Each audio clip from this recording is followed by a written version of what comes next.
quero pregar hoje com você um texto que é muito conhecido da Bíblia e é muito conhecido por você, eu sei que é o texto de Abacuque capítulo 2, verso 4. Acontece que muitos de nós, quando percebemos esse texto e quando lembramos esse texto, esquecemos que esse texto também está no Antigo Testamento, mas também está no Novo Testamento, porque o Novo Testamento, assim como o Novo Testamento, o Velho Testamento, assim como o Novo Testamento, caminha sempre para dentro de uma mesma mensagem. E esse é um dos textos bastante conhecidos de todos nós. Creio que você também já ouviu falar desse texto, que é o texto de Abacuque capítulo 2, verso 4, só a parte B do versículo, eu quero ler com você. Se você achou, diga amém. Ou escreve amém aí, se você achou, nos comentários. Abacuque capítulo 2, verso 4 diz assim: mas o justo viverá por sua fé. Mas o justo viverá por sua fé. Eu quero orar nessa noite. Senhor, mais uma vez nós oramos, agradecidos pela oportunidade de estar aqui, de falar da Tua Palavra, Senhor. É a Tua Palavra que vamos falar aqui, e essa palavra é viva, eficaz. Essa palavra ela nos motiva, nos confronta, mas também nos restaura. Por isso, Deus, em nome de Jesus, não deixe que as distrações, não só aqui dentro do templo, Senhor, mas também em casa, nos tire esse propósito de ouvir a Tua Palavra nessa noite. Eu oro, Senhor, agradecidos pela Igreja Alma Church. Eu oro agradecido pelos nossos irmãos que estão aí. Pai, até onde eu pude ver, são mais de 100 pessoas que estiveram simultaneamente assistindo esse culto online. E eu creio que o Senhor tem um propósito para tudo isso. Todo esse tempo de pandemia, todo esse tempo de coronavírus, eu creio que existe um propósito divino para tudo, e que a nossa fé e o nosso coração estejam aliançados e concentrados na Tua Palavra, Senhor. Não deixe que as distrações roubem o nosso propósito e sucateie a nossa fé. Em nome de Jesus, fala conosco nessa noite. Nós estamos diante da Tua Palavra aberta, e a Tua Palavra, ela pode mudar o quadro da nossa história e o rumo da nossa vida para sempre. Então, Senhor, que essa palavra seja vida na vida das pessoas que estarão ouvindo, e que eu seja apenas o instrumento do Senhor para pregar a Tua Palavra aqui, que eu seja apenas o servo do Senhor para pregar a Tua Palavra aqui, porque eu de mim mesmo não tenho nada, Senhor. De mim mesmo não tenho nada, Senhor. O que seria da Alma Church sem a Tua presença? O que seria de cada músico aqui do Alma Music sem a Tua presença? O que seria de cada ministro, cada líder, cada ministério sem a Tua presença? O que seria, Senhor, do Brasil sem o Senhor? Por isso, toma o Teu lugar de primazia aqui em nós, e toma o Teu lugar de primazia na nação brasileira, na Europa, em Portugal e em qualquer lugar do mundo. Estabeleça o Teu trono de glória sobre o globo terrestre, em nome de Jesus. Fale conosco, Senhor. Amém e amém. Glória a Deus. Bom, eu disse que esse é um texto bastante conhecido. Essa passagem é uma passagem bastante conhecida de muitos, acho que de todos nós que professamos a fé em Cristo Jesus.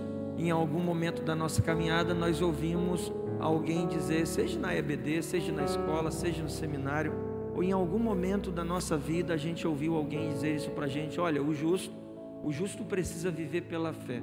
Esse texto também está escrito no livro de Abacuque, e Abacuque, não se sabe muito sobre a vida pessoal de Abacuque, mas o certo é que Abacuque foi o último profeta menor do grupo dos 12 profetas, e a falar justamente antes da queda para os babilônios. Abacuque aparece nesse cenário, fazendo parte desse grupo dos 12 profetas que aparece. Ele é o último profeta a falar, a ajudar antes da queda diante dos babilônios. Abacuque tem o privilégio de bater um papo, sabe, um papinho, carinhosamente falando. Abacuque tem o privilégio de bater um papo, de conversar com Deus e de, inclusive, levar até Deus alguns questionamentos, algumas coisas que estavam, sabe, inculcando ele, deixando ele muito preocupado, muito angustiado e muito assustado. Questionamentos importantes, porque à medida que Abacuque vai percebendo que a destruição da sua nação a destruição do seu povo seria de maneira iminente, que a sua terra seria levada cativa e não teria jeito, que a Babilônia estaria crescendo, existia no tempo bíblico pelo menos 3 nações poderosas: o Egito, os assírios e a Babilônia. E aqui nesse caso nós estamos falando da Babilônia, que vem crescendo muito, derrotando não só o Egito, os assírios, mas também conquistando o povo de Israel. A Babilônia vem crescendo, e Abacuque olha por essa janela crescente de poder destrutivo da Babilônia. Abacuque olha por esse cenário e percebe que a destruição de Judá também seria iminente. Até porque nessa época a classe, presta atenção no que eu vou falar, porque se você ler o capítulo 1 do livro de Abacuque, você vai ver que tem muita coisa a ver com o que está acontecendo hoje no Brasil. Parece que esse texto foi escrito cerca de 600 e tal anos antes de Cristo, mas está aqui, tem algo tão novo, sabe, tão novo, tão atual, porque há quem diga, eu acredito que a Bíblia é mais atual do que o jornal de amanhã.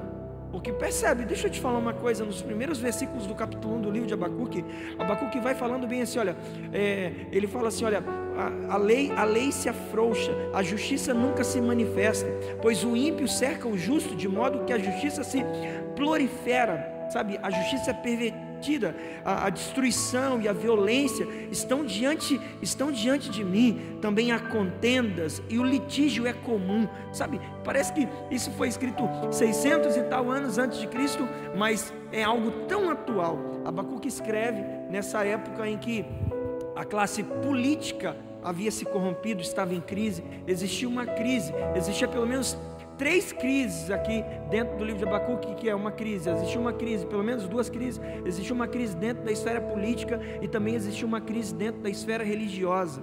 E o interessante é que quando você olha para a narrativa bíblica, você vai perceber que todas as vezes que estabelece que os políticos ou os líderes políticos, os reis, deveriam guiar o povo, deveriam coordenar o povo, deveriam instruir o povo, todas as vezes que esse homem ou que essa pessoa que foi levantada, que foi instituída pelo próprio Deus para que pudesse trazer prosperidade, pudesse trazer paz para a nação, toda vez que há corrupção nessa esfera política, sabe, consequentemente vai trazer também para a esfera religiosa. Então todas as vezes que aconteceu isso na Bíblia, crise na esfera política e crise na esfera religiosa, ou seja, Abacuque não é diferente. Acontece que dentro desse panorama tem uma crise dentro dos reinos, uma crise dentro da esfera política, e uma crise dentro também da esfera religiosa. Aí Deus manda uma deixa, assim, uma coisa muito legal, que é o profeta. Então todas as vezes que a política se corrompia, que o religioso se corrompia, Deus levantava um profeta, e esse profeta vinha falando, normalmente esse profeta vinha falando contra os líderes. Se você ler a história do livro de Ageu, você vai perceber que quando o profeta Ageu veio justamente no fim do cativeiro babilônico, o profeta Ageu é levantado por Deus, é justamente porque existia uma crise dentro da esfera religiosa, dentro da esfera política, e Deus levanta Ageu para profetizar, falar diretamente para os líderes, tanto religiosos quanto políticos, dizendo que ele iria trazer juízo. Aqui no tempo de Abacuque também não é diferente. Os políticos estão corrompidos, existe uma crise na política, existe uma crise na religião.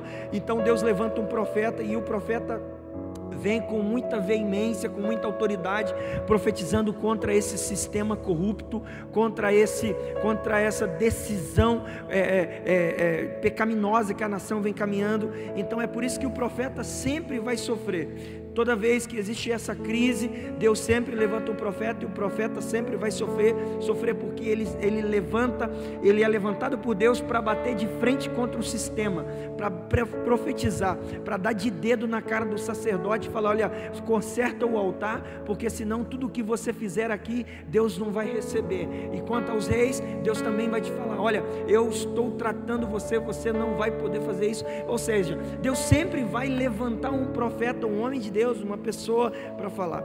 Interessante é que Abacuque começa no capítulo 1 falando e você vai perceber que nos primeiros versículos do livro de Abacuque está muito preocupado. Abacuque está assustado quando ele olha para o cenário e ele percebe que dentro desse cenário ele vê destruição aumentando, corrupção aumentando, caos aumentando, litígio aumentando. Abacuque fica assustado porque ele não está só olhando para a nação dele. Abacuque também é um homem intelectual, porque Abacuque deixa bem claro que ele é uma pessoa intelectual, até mesmo pela maneira como ele escreve o seu livro. Abacuque, ele como homem de Deus, ele consegue olhar para o passado e ver no passado o que Deus já havia feito, o que Deus já tinha anunciado, os livramentos que Deus tinha trazido sobre a nação, não só sobre Judá, mas sobre todo o povo de Israel. Mas também Abacuque lembra que o reino do norte que foi profetizado no cerca do ano de 722, o reino do norte foi instruído, o reino do norte foi advertido, o reino do norte foi confrontado por vários profetas para mudarem os seus comportamentos. Abacuque lembra do reino do norte, e quando Abacuque lembra do reino do norte, Abacuque vê e percebe que o reino do norte não só foi levado cativo pelos assírios, como ele foi destruído pelos assírios em meado do ano 722. Há mais de 100 anos depois, agora no tempo de Abacuque provavelmente sabe de tudo isso, e Abacuque olha por esse cenário. Abacuque olha: meu Deus, eu estou vendo a história se repetindo com Judá, eu estou vendo Judá passando e caminhando do mesmo jeito que o reino do norte, que Israel caminhou. Eu estou vendo o reino do sul caminhando do mesmo jeito que o reino do norte caminhou. O reino do norte profanou a casa, o reino do norte virou as costas para Deus, o reino do norte praticou injustiças sociais, o reino do norte virou as costas para Deus, o reino do norte zombou dos profetas que profetizaram, o reino do norte não quis ouvir a palavra de Deus, o reino do norte não se arrependeu dos teus maus caminhos. Agora Abacuque no reino do sul está vendo tudo isso acontecer. 100 anos depois chega em Abacuque, chega no reino do sul, Judá, e Judá também está prestes a sofrer as consequências da sua desobediência e do seu afastamento de Deus. O interessante, querido, é que Judá olha por esse panorama, olha por esse leque aqui. Judá, que ele viu todo o reino do norte, o reino do sul viu todo o reino do norte sofrer as consequências. O reino do sul percebeu, viu. O reino do sul viu o reino do norte sendo invadido pelos assírios e teve oportunidade. Eu vou falar devagar para você entender e não esquecer. O reino do sul teve oportunidade. Eu vou repetir: o reino do sul teve oportunidade de corrigir os seus erros. O reino do sul, 100 anos depois que o reino do norte, ou mais de 100 anos depois que o reino do norte caiu e que a sua queda foi iminente porque se afastou dos caminhos de Deus, agora o reino do sul estava caminhando para longe de Deus, estava negligenciando a sua responsabilidade de viver aquilo que Deus tinha chamado eles para viver. O reino do sul tinha oportunidade de corrigir os teus erros. Corrigir os teus erros por quê? Porque ele poderia olhar e dizer: olha, eu não vou errar aqui porque o reino do norte errou. Entende isso? Entende isso? Os reis, tipo Josias e Jeoaquim, que são os reis do sul, eles poderiam olhar para os reinos do norte, ou pelos reis, a história dos reis que estiveram no norte, e falar: o rei caminhou por essa crise e morreu nessa crise, e caminhou e perdeu o controle, e a nação foi destruída. Então o reino do sul poderia ter pensado isso, não é verdade? O reino do sul poderia ter olhado isso e falado: pera, olha só, o meu amigo lá de cima, os nossos irmãos lá de cima, eles caíram porque eles desobedeceram a Deus, eles ridicularizaram os profetas de Deus. Não, pasmem com o que eu vou dizer. Mais de 100 anos depois, o reino do sul continua fazendo a mesma coisa. Eles ridicularizaram seus profetas, eles rejeitaram a bondade e a misericórdia misericórdia de Deus, Judá teve a oportunidade de aprender com Israel a não errar. Sabe, Judá teve a oportunidade de olhar para a história do norte, do reino do norte, e dizer: eu não vou cometer os mesmos erros. Só que não, eles ridicularizaram os profetas. Por exemplo, eles ridicularizaram Ezequiel, eles riram da cara de Ezequiel, eles falaram que a pregação de Ezequiel não era a pregação legal. Ezequiel foi ridicularizado. Judá teve a oportunidade. Você está me entendendo, gente? Judá teve a oportunidade de aprender com os erros do reino do norte. O reino do sul teve a oportunidade de aprender com o reino do norte. E há quem diga, e eu acredito, que uma pessoa inteligente aprende com seus erros, e uma pessoa sábia aprende com os erros dos outros. Eu vou repetir porque essa é legal. Essa é de um psiquiatra muito conhecido, que eu não vou falar o nome dele para não fazer propaganda, para não fazer mexã, mas um escritor muito renomado. Ele tem essa habilidade de escrever, e eu gosto bastante de ler sobre ele e ler coisas sobre ele. E ele diz que uma pessoa inteligente, presta atenção, eu não sei quem você é na história, se você é Judá, se você é reino do sul ou se você é reino do norte. Eu não sei quem é você, mas se porventura você está vivendo um período, você está ouvindo essa mensagem, eu acredito que o que cabe bem dentro do que a gente está vivendo é o reino do sul. Então você teve a oportunidade de olhar para outras nações, você está tendo a oportunidade, se você está aqui hoje, você está tendo a oportunidade de aprender com seus erros, ou ser uma pessoa sábia e aprender com os erros dos outros. A escolha é sua, porque tem pessoas que preferem aprender com seus próprios erros, e essa pessoa, ela não é tola, ela é até inteligente, porque ela aprendeu com seus próprios erros. Mas uma pessoa sábia, está me ouvindo? Ela aprende com os erros dos outros. Ela está vendo os casamentos falidos acontecendo lá, e ela vai olhar para dentro do casamento dela e vai dizer: olha, esse caminho não é legal para mim, porque esse caminho fulano de tal caminhou, então eu não vou caminhar, porque esse caminho ele caminhou e deu errado, logo eu vou caminhar por um outro caminho, porque eu sei que esse caminho vai dar errado. Sabe, não é só no casamento, mas na tua vida, na tua empresa, no teu negócio, no teu ministério. Você pode olhar, a história não pode ser a nossa coveira, a história pode ser a nossa instrutora, a nossa professora. A gente pode olhar para a história, e dizer: eu não posso errar nesse mesmo. Cá para nós, vamos ser sinceros. Você olha, você sabe que o caminho vai dar errado, você fala: não, o João passou ali naquele caminho, eu não vou passar naquele caminho, porque aquele caminho vai quebrar a cara, porque o João passou e quebrou a cara, então eu vou passar por outro caminho, porque esse outro caminho que eu estou passando, eu prefiro passar por esse caminho, porque tem mais gente que deu certo do que deu errado. Então Judá teve todo esse feedback, Judá teve todo esse caminho, Judá teve toda a oportunidade de olhar. E eu vou repetir de novo a frase: uma pessoa inteligente aprende com seus erros, e uma pessoa sábia aprende com os erros dos outros. Então eu não estou falando aqui, eu não estou falando que você tem que ser perfeito ou perfeita. Eu não estou falando que o negócio aqui não é cometer erros, entende? O negócio não é cometer erros. O negócio aqui é o que você faz depois de cometer um erro. Você realmente usa esse erro como uma maneira pedagógica para você aprender e não errar de novo, ou você vai continuar errando no mesmo caminho, do mesmo jeito, das mesmas coisas. Se você faz isso, você vive uma vida de desculpa. E eu vou te falar uma coisa: Deus não tem um homem na história bíblica, não vai ter um homem na história que errou e que Deus deu e que deu uma desculpa para Deus e que ficou de pé. Eu vou repetir: não existe na história bíblica um homem que errou e que deu uma desculpa para Deus, para permitir um erro ou para justificar o seu erro, e continuou de pé. Por quê? Porque Deus odeia as suas desculpas. Ele vai sempre te levantar dos seus fracassos, mas Ele nunca vai te dar uma oportunidade diante das suas desculpas.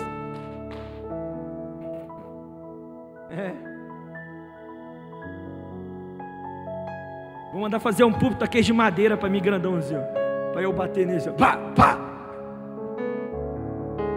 Porque essa eu vou repetir: Eu disse e vou repetir, Deus não tem um homem na história que errou, não tem um homem na história bíblica, não tem uma pessoa na história bíblica que errou e que deu uma desculpa para Deus e continuou de pé. Não tem uma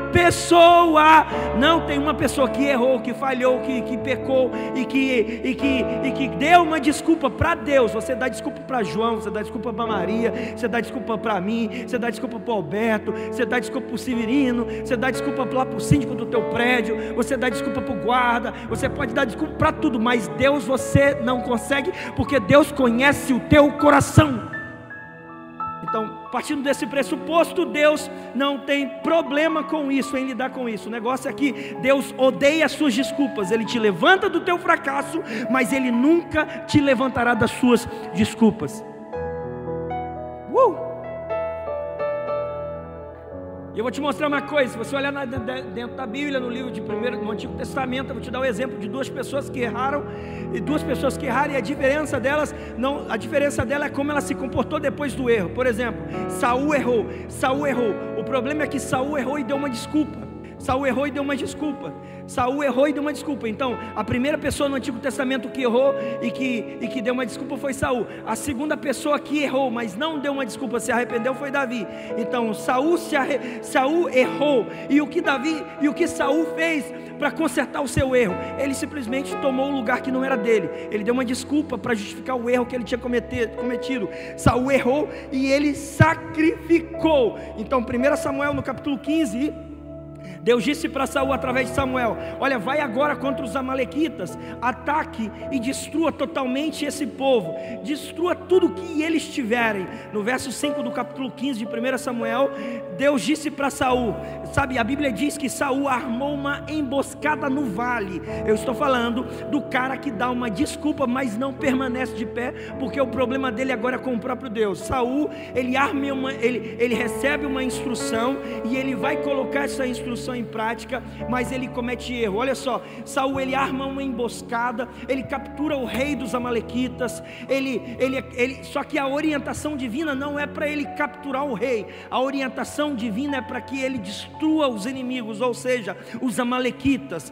Saul não só poupa o rei dos amalequitas, Saul não só deixa o rei dos amalequitas, Agag, vivo, como também Saul poupa as suas melhores ovelhas, os seus melhores bois. Saul poupa os melhores. A Bíblia diz que ele destrói. A Bíblia diz que ele destrói tudo aquilo que ele, segundo a sua visão humana e segundo a sua perspectiva, achou que era inútil e desprezível. O problema é que aquilo que para Saul não era útil, para Deus não era útil. O problema é que aquilo que para Saul era aprazível, para Deus era desprezível. O problema é que a Bíblia deixa claro que eles não destruíram por completo, porque no meio desse pacote eles acharam por bem, Saul, eles acharam por bem poupar Agag e poupar algumas das suas melhores ovelhas e alguns dos seus melhores bois. Samuel, então, o profeta, ele aparece e fala para Saul: mas você que se dizia tão humilde, você que se dizia tão submisso, você que era um homem tão bacana, logo você que levava tão a sério uma orientação divina, como que você teve a coragem de fazer isso? Você se colocava como pequeno para liderar Israel. Agora Deus te dá autoridade, Deus te dá exousia, Deus te dá autoridade para que você consiga bater as nações, Deus te dá autoridade para você ser grande, Deus te capacita. Aí Saul começa a dar desculpa: não, eu obedeci, eu cumpri a tarefa que o Senhor me enviou a fazer, eu destruí os amalequitas, mas eu trouxe o rei. E eu abro parênteses aqui porque tem muita gente sabendo que tem que destruir alguma coisa, tem muita gente sabendo porque já recebeu uma orientação divina dizendo que tem que destruir os amalequitas, os seus inimigos aí, aquela pessoa que te afasta de Deus, aquele pecado escondido, enrustido que você fica escondendo, sabe, seja o orgulho, seja qualquer coisa, seja a avareza. Tem muita gente que já sabe que tem que destruir, mas fica poupando aí, fica guardando. Então hoje também é dia hoje é dia de você recomeçar, e para recomeçar você tem que começar a destruir aquilo que Deus mandou você destruir. Você acha que as desculpas de Saul param por aqui? Não, as desculpas de Saul continuam. Saul continua dizendo: não, eu trouxe o rei porque é mais moral. Sabe como é que é, né? É mais moral a gente chegar aqui trazendo o rei dos amalequitas. É mais moral a gente trazer e falar assim: aqui, tá vendo aqui? Eu trouxe Agag aqui porque Agag agora é nosso servo. E o exército? Não, o exército trouxe as ovelhas, trouxe os bois. Não fica, imagina Saul, não fica bravo não, Samuel, não fica bravo não, porque as ovelhas e os bois que a gente trouxe foi para sacrificar, foi para ouvir o Senhor. Olha a desculpa, foi para oferecer para o Senhor. Aí Deus disse através de Samuel: por acaso o Senhor tem tanto prazer em holocaustos e sacrifício, em que se obedeça a sua voz? Meu Deus do céu. No verso 22 do capítulo 15 de 1 Samuel, a Bíblia diz que obedecer é melhor que oferecer sacrifício, e o atender é melhor que a gordura dos carneiros. Então aprenda isso em nome de Jesus. A bem verdade é que Saul errou e sacrificou, e o fim dele está no 1 Samuel capítulo 31. O fim dele foi desespero e morte.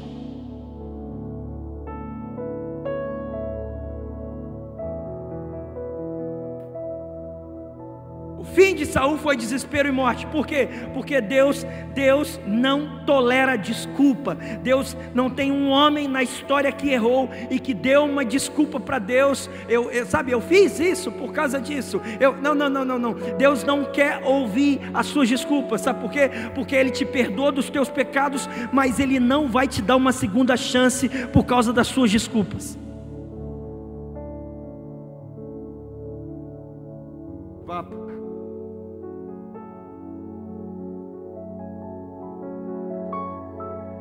Há quem diga, e eu acredito, que as desculpas perpetuam a mediocridade. Então Saul foi um homem que errou e que deu uma desculpa e que não ficou de pé. Se você ler o capítulo 31 do livro de Samuel, onde Saul morre, é desesperador, porque no meio da ascensão dos inimigos de Saul se desespera, e Saul olha para o cara que, sabe, para o parceiro dele, para o amigo dele, para o súdito dele lá de guerra, e fala assim: me mata porque eu não quero ser capturado, me mata, e o cara fica assustado, tipo: você é meu senhor, você é meu rei, como que eu vou matar o senhor? Eu não posso te matar. Você sabe o que a Bíblia diz? A Bíblia diz que ele fica tão apavorado, ele está tão desesperado. Sabe por quê? Porque as desculpas abrem as janelas do desespero dentro de nós. Eu vou repetir: as desculpas abrem a janela do desespero e sufocam a nossa fé, sabe, corta a nossa conexão com Deus, sabe, corta a nossa conexão com Deus. Então é noite, em nome de Jesus, de você religar, de você se ligar, de você se conectar, de você reconectar, de você ligar a tua mente ao céu, de você se livrar das suas desculpas e se conectar com o trono da graça.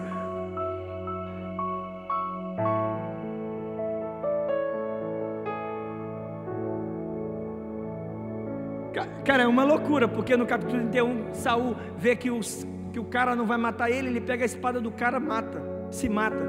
E depois que o servo dele vê que o rei se matou, o cara também pega a espada e se mata. Por quê? Porque Deus sempre tem uma manhã para ter o arrependimento, mas Ele nunca vai lhe proporcionar uma manhã para suas desculpas.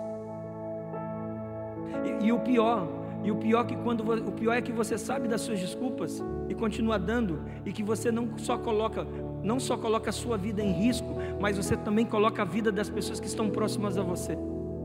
Por isso que o servo de Saul falou: essa pessoa que deveria estar equilibrada, ela está morrendo, se matou, então eu também vou morrer também. Percebe o quanto que isso é sério? Percebe o quanto que isso é sério? Davi foi um homem que errou, mas eu disse que o problema não é o erro em si, o problema é o que você vai fazer depois de errar. Saul errou e deu uma desculpa, Davi errou e se arrependeu. Cara, Judá viu tudo isso. Judá não poderia ter feito uma avaliação e falar: não, vou mudar isso aqui.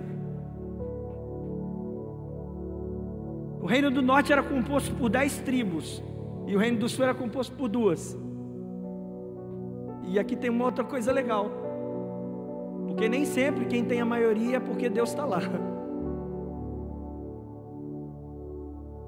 Porque o leão veio da tribo de Judá. Judá é a minoria. Judá teve toda essa oportunidade de olhar lá para cima e falar assim: olha, pera, Judá teve toda essa oportunidade, cara, mas eles negligenciaram. Então, percebe? Davi errou, mas Davi se arrependeu. Davi se arrependeu. E um dos textos bíblicos mais lindos da história de Davi para mim, porque no Salmo 23 Davi está em ascensão, quando ele fala: o Senhor é o meu pastor e nada me falta, deitar-me me faz em verdes pastos, guia-me mansamente às águas tranquilas, sabe? Ainda que eu ande pelo vale da sombra da morte, não temeria mal algum, porque tu estás comigo, a tua vara e o teu cajado me consola. Preparas uma mesa perante mim na presença dos meus inimigos, e unge a minha cabeça com óleo, e o cálice, e o seu cálice transborda. Davi está no auge. No Salmo 23 Davi está no auge, mas no Salmo 51 Davi está na lona, mano. Davi errou, sabe? Davi errou, Davi pecou, Davi falhou, mas Davi ele não é o cara de desculpa, ele é o cara que escreve o Salmo 51 dizendo bem assim: Senhor, contra ti somente pequei, compadece-te de mim segundo o teu amor, e apaga as minhas transgressões. Davi diz: lava-me completamente das minhas iniquidades, e purifica-me do meu pecado. Davi diz: eu conheço as minhas transgressões, e o meu pecado está diante de mim. Mais uma vez Davi afirma: contra ti somente pequei, e fiz o que era mal. Davi disse bem assim: olha meu irmão e minha irmã que está me ouvindo, Davi disse: purifica-me e ficarei limpo, lava-me e ficarei mais branco que a neve. No verso 10 Davi rasga a tua alma e o teu coração e diz: ó Deus, cria em mim um coração puro e renova em mim um espírito inabalável. Davi continua rasgando o teu coração depois de errar, dizendo: Senhor, restitui a alegria da salvação, restitui-me a alegria da salvação, porque Davi sabia que a alegria da salvação, eu poderia perder ela justamente porque eu errei e continuei errando, continuei pecando. Então, em nome de Jesus, que você receba onde você estiver esse abraço apertado do Senhor, trazendo para você o refrigério para a tua alma, e que você sinta essa alegria de ser salvo. Davi errou e Davi continua dizendo: Senhor, sustenta-me com um espírito obediente. Davi sabia muito bem que humanamente falando, ele poderia continuar errando, e que caminhando sozinho, sem o Espírito de Deus, sem a autoridade de Deus, sem a cobertura do Espírito Santo, Davi sabia muito bem que ele poderia continuar inconstante. Então essa inconstância sua na fé também tem a ver com a sua conexão com Deus. Davi disse bem assim: ó, Senhor, sustenta-me com espírito obediente. Você sabe o que é lindo? O que é lindo no Salmo 51 é que se você vai perceber que a narrativa vai começando a mudar, o tom da escrita começa a mudar. No Salmo de número 51, ele começa os versículos se lamentando e rasgando a sua alma e se arrependendo, mas os versículos seguintes, no final, ele começa se alegrando. Sabe, dá para perceber a alegria no escritor, dá para perceber a alegria. E ele fala bem assim: olha, Senhor, abre os meus lábios e a minha boca proclamará o teu louvor, pois o Senhor não tem prazer. Olha de que ele está lembrando. Ele está lembrando do seu antecessor. Ele está lembrando de Saul. E ele está falando: olha, pois o Senhor não tem prazer em sacrifícios, e não te agradas de holocaustos. Do contrário, eu os oferecerei a ti. Aí no verso 17 ele fala bem assim: o sacrifício aceitável a ti é o coração quebrantado e arrependido. E um coração quebrantado e arrependido tu não desprezarás, ó Deus.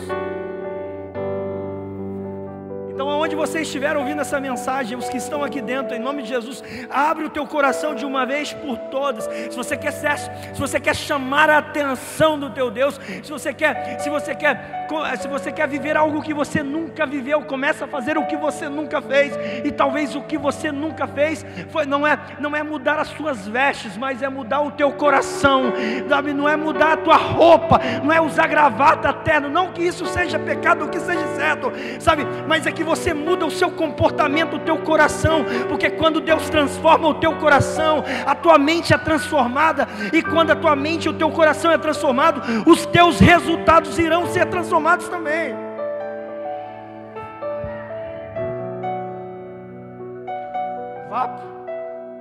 Então você percebe então o desespero de Abacuque.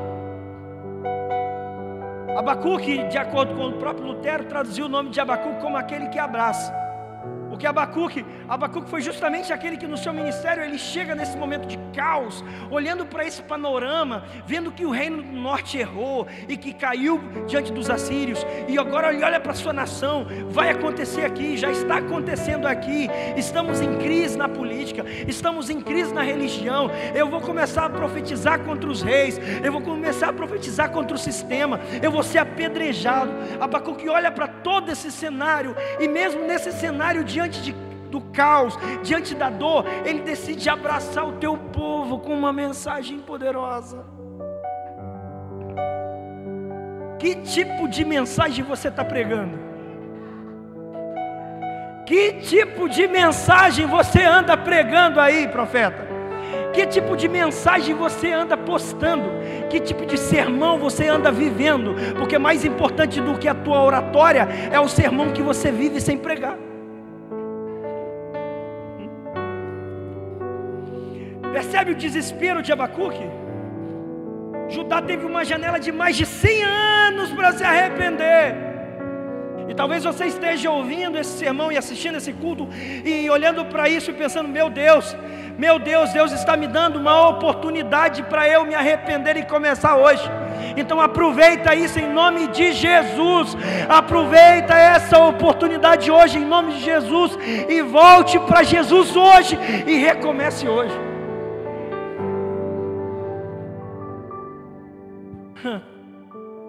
Porque Judá teve uma janela de mais de 100 anos para se arrepender.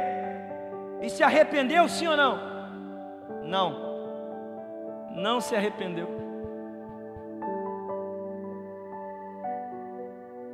Judá não se arrependeu.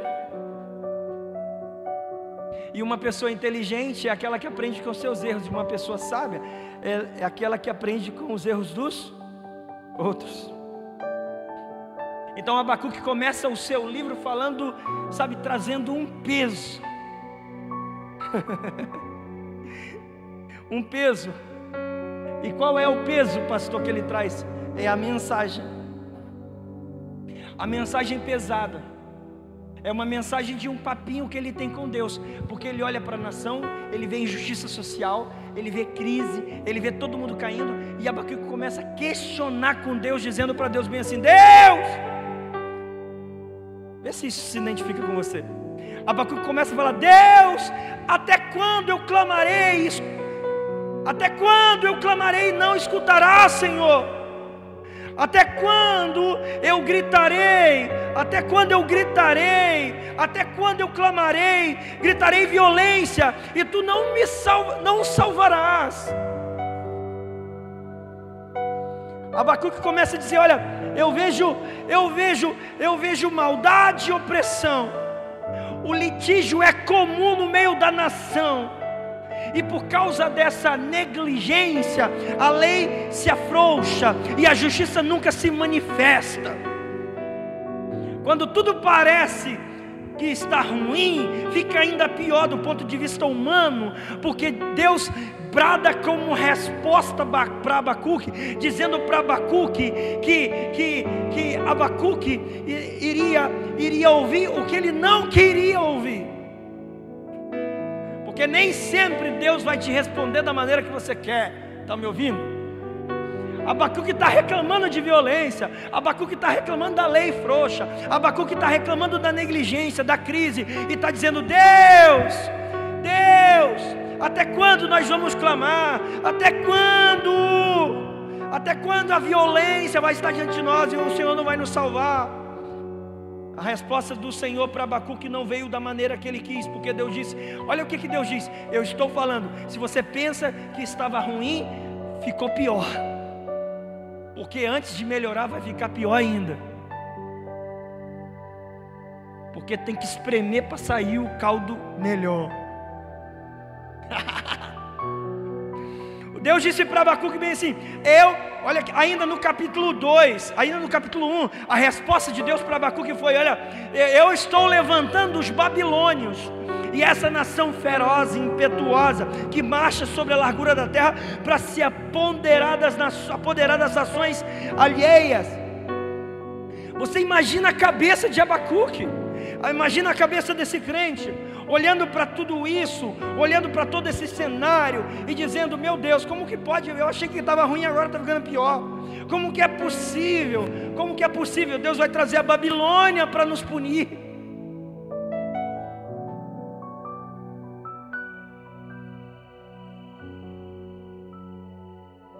Abacuque levanta pelo menos algumas questões. A primeira é, meu Deus, sabe, Deus demorou tanto falar comigo, Deus demorou tanto me responder, sabe, o silêncio de Deus, porque no verso 2 ele diz, até quando eu clamarei e o Senhor não vai me escutar?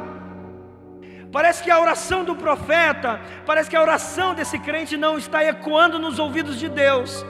É possível que você que esteja me ouvindo, esteja clamando, esteja orando, esteja pedindo para Deus, e que você ainda não ouviu Deus te responder. Deixa eu te falar uma coisa, Deus pode até te responder, mas a maioria das vezes Ele nunca te responde da maneira que você quer. Graças a Deus. Alguém gritou graças a Deus? Graças a Deus por isso. Você já imaginou se Deus nos desse tudo que a gente pede? Até a bênção que a gente pede para vir, bênção antes do tempo não é bênção, é maldição. Então a primeira questão que Abacuque tem que lidar é com o silêncio de Deus. Até quando clamarei, o Senhor não vai me escutar. E a segunda, isso não é uma heresia. A segunda questão que Abacuque tem que aprender a lidar é com a aparente impotência de Deus.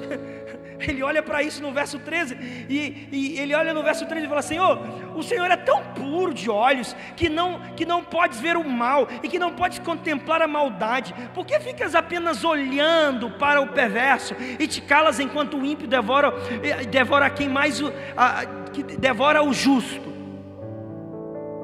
E o pior é que quando ele olha para essa aparência, para esse aparente impotência de Deus, também ele perde o gosto de viver. Cara, isso é legal. Ele perde a razão de viver, porque no verso 14 ele fala assim, trataria os homens como peixes do mar, como animais do mar, que não tem quem os governe. Abacuque deixa transparecer assim, meu Deus, parece que a gente é esses bichinhos aqui do mar, que não tem sentido, sabe, não tem mais razão para nada disso existir, sabe? Talvez você já ouviu alguma expressão daquela tipo, os homens são como os animais, estão se matando. Isso normalmente vem de quem perdeu completamente a razão de viver. É Bíblia, mais atual que o jornal de amanhã. Tem alguém aqui? Diga glória a Deus. Abacuque sente dor, e o problema de sentir dor e de estar no meio da dor é que você não consegue olhar além do seu próprio sofrimento.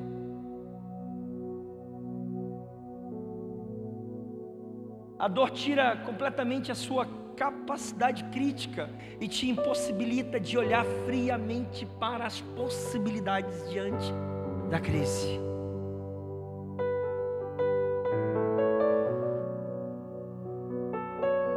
Quando eu olho para esse cenário, eu parto desse pressuposto, então eu começo a entender que o cronograma divino nem sempre bate com o nosso. O schedule, o roteiro, e graças a Deus por isso. Nunca, nem sempre vai bater. Uma coisa é certa, que no verso 6 do capítulo 1, a Bíblia diz que a história sempre está sob o controle de Deus. Entenda uma coisa, Deus vê o fim desde o princípio. Quando nós entramos nessa quarentena, eu disse aqui no início do culto, e nós oramos por isso, que hoje se encerrou um ciclo de 40 dias de propósito de oração, de jejum dessa igreja. Quando a gente começou o propósito, Deus já via o fim.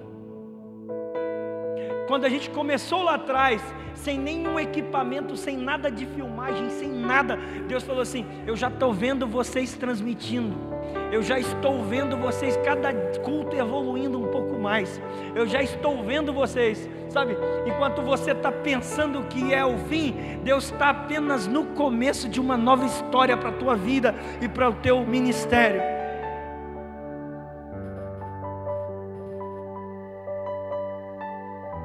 Para eu caminhar para o final, eu quero te chamar a atenção para uma coisa. Porque o livro de Abacuque, ele começa com uma interrogação aflita. Até quando? Um desespero profundo. Meu Deus, violência, litígio. O livro de Abacuque começa com uma interrogação aflita, mas ele não termina com uma exclamação aflita. O livro de Abacuque começa com uma interrogação aflita, mas ele termina com uma exclamação confiante.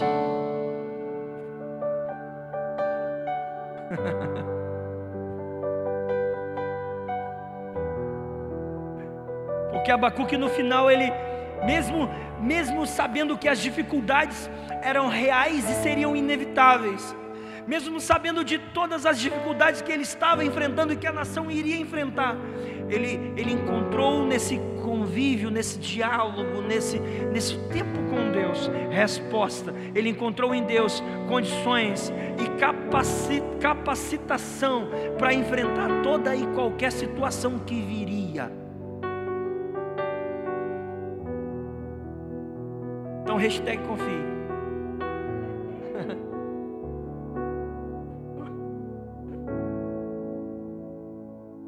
Ainda que a figueira não floresça,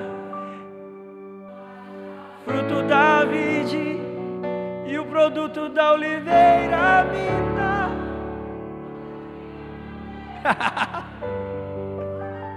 Todavia me alegrarei, todavia me alegrarei.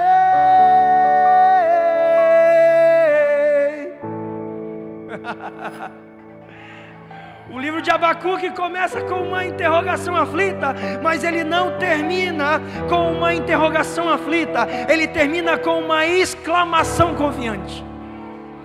No capítulo 3, Abacuque disse: ainda que a figueira não floresça. Ainda que a figueira não floresça. Você sabe o que Abacuque estava falando? Abacuque estava falando assim: olha, a minha nação está vivendo um período de perdição e sem esperança. A minha nação perdeu a fé. Tem muita gente no meio do meu povo, no meio de nós e entre nós que estão perdidos e que não tem mais esperança e que perdeu a fé. Abacuque está falando bem assim: eu não vou perder a fé e nem a minha esperança de ver o meu povo salvo. No Novo Testamento, Jesus utiliza a figura da figueira para falar sobre esterilidade espiritual e sobre falta de fé. Então Abacuque está falando assim, ó, quando ele diz ainda que a figueira não floresça, ele está falando ainda que falta fé em alguém, ainda que falta espiritualidade para lidar com questões espirituais, ainda que haja desesperança, eu vou continuar com a minha vida esperançosa, eu vou continuar cheio de fé, eu vou continuar, porque ainda que a figueira não floresça, eu vou continuar avançando, e hoje o Abacuque nos encoraja a prosseguir dizendo: ainda que falte fé no mundo, aqui na igreja de Jesus não vai faltar fé. Ainda que o mundo esteja perdido, aqui na igreja de Jesus vai ter direcionamento. Ainda que haja confusão lá fora, ainda que haja crise lá fora, a igreja de Jesus vai caminhar por fé e não por vista. A igreja de Jesus vai caminhar por Cristo.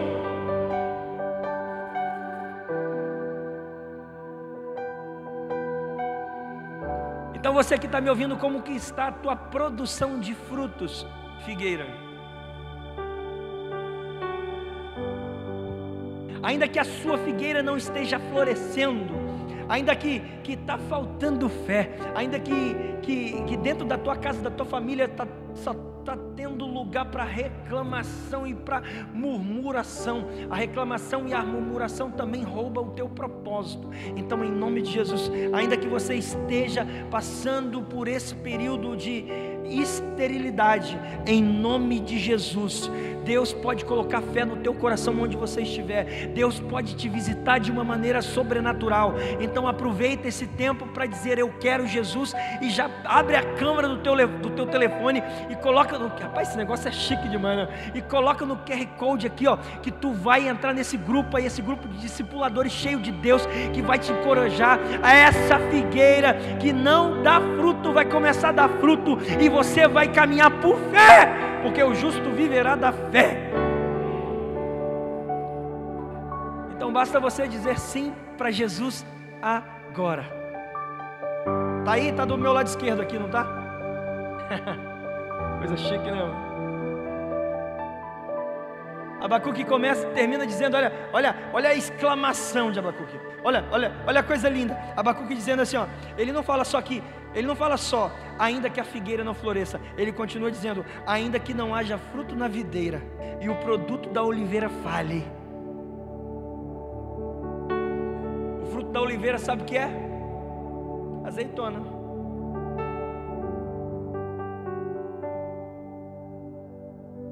É justamente de onde vem o óleo, o azeite para unção, que não só cura, mas no sentido espiritual também traz. Unção fala de capacitação para você fazer o que você faz. Deus está falando bem assim, ainda que falte capacitação no meio do povo, ainda que você esteja vivendo essa ausência de capacitação, Abacuque está falando sobre cura. Abacuque está falando sobre restauração. Então seria mais ou menos assim, Abacuque dizendo, ainda que falta saúde, ainda que eu esteja enfermo, ainda que a saúde física, sabe, a saúde física não seja realidade, não, sabe, eu estou passando por dificuldade justamente nesse tempo de pandemia, eu estou enfermo. Abacuque está falando, ainda que falta saúde, eu continuarei confiando naquele que pode me curar.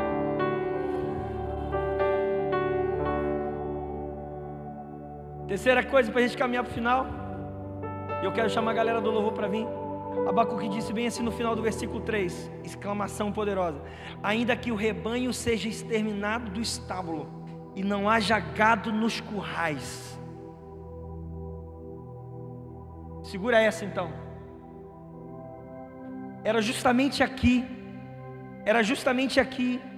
nos estábulos, era justamente a produção do gado nos currais, era justamente aqui que muitas famílias tiravam seu sustento, e foi justamente daqui que os babilônios, ou os babilônicos, levaram tudo, deixaram a nação na pobreza. E quando os babilônicos levam os bois, quando os babilônios saqueiam os currais, quando os babilônios destroem a empresa e os negócios da nação, porque era justamente daqui que eles tiravam muito das suas provisões, do seu sustento. Então Abacuque está falando que através desse saque trouxe miséria, fome e pobreza. É um problema, porque tem gente que só busca Deus quando está em tempo de crise, porque ele precisa sair da crise, e ele sabe que o socorro dele vem mesmo no meio da crise. Jesus é tipo aquele crente que serve a Jesus querendo os milagres de Jesus, querem o Deus da provisão, querem a provisão de Deus, mas não o Deus da provisão. Abacuque está falando bem assim, olha, ainda que falta gado, ainda que o gado não esteja no curral, ainda que as ovelhas sejam exterminadas no estábulo,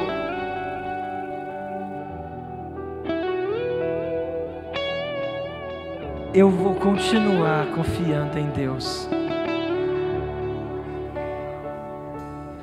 Qual é o tipo de pessoa que você é? Você é aquela pessoa que só busca Deus em tempo de crise, e depois que a crise passa você larga Ele? Eu espero que você seja justamente aquele tipo de pessoa que, mesmo em meio à crise, se arrepende, recebe o refúgio, o carinho e a restauração de Deus e continua caminhando com Ele. Eu quero te encorajar a declarar sua fé mesmo nesse tempo de sofrimento que você esteja passando. Abacuque faz uma declaração de fé. Ele diz: ainda que a figueira não floresça e que não haja fruto na videira, e ainda que o produto da oliveira fale, e que os campos não produzem mantimento, ainda que o rebanho seja exterminado dos estábulos, e que não haja gado nos currais, mesmo assim eu me alegrarei no Senhor.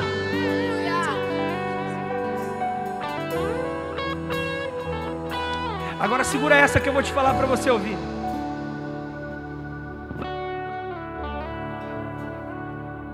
Segura essa que eu vou te falar. O texto que nós usamos como base foi o texto de capítulo 2, verso 4, parte B, dizendo que o justo viverá por sua fé. Diante de todo esse cenário, Abacuque declarando e confiando em Deus, Abacuque chegou justamente antes dessa afirmação poderosa de Abacuque, confiante, declarando sua fé no tempo de crise. Nós passamos pelo capítulo 2, verso 4, dizendo que o justo vai viver pela fé. Segura essa então. Abacuque está me ensinando que Deus nem sempre vai me dar uma resposta, mas Ele sempre vai me dar uma proposta. Ele nem sempre vai te responder, mas Ele sempre vai te dar uma proposta. E Ele está te dando uma proposta hoje. E a proposta que Ele está te dando é: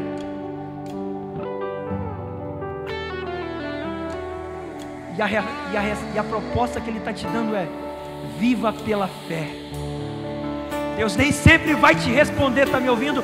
Deus nem sempre vai te responder. Bem que você queria ter resposta de Deus por tudo que você está vivendo e fazendo, mas Deus nem sempre vai te responder. Agora Ele sempre vai trazer uma proposta para você, e a proposta de Deus para você é a mesma proposta que Ele fez para Abacuque, é a mesma proposta que Ele fez para os profetas maiores, para os profetas menores. Ele fez para João, Ele fez para Pedro, Ele fez para os discípulos. A proposta de Deus para você hoje é: viva pela fé.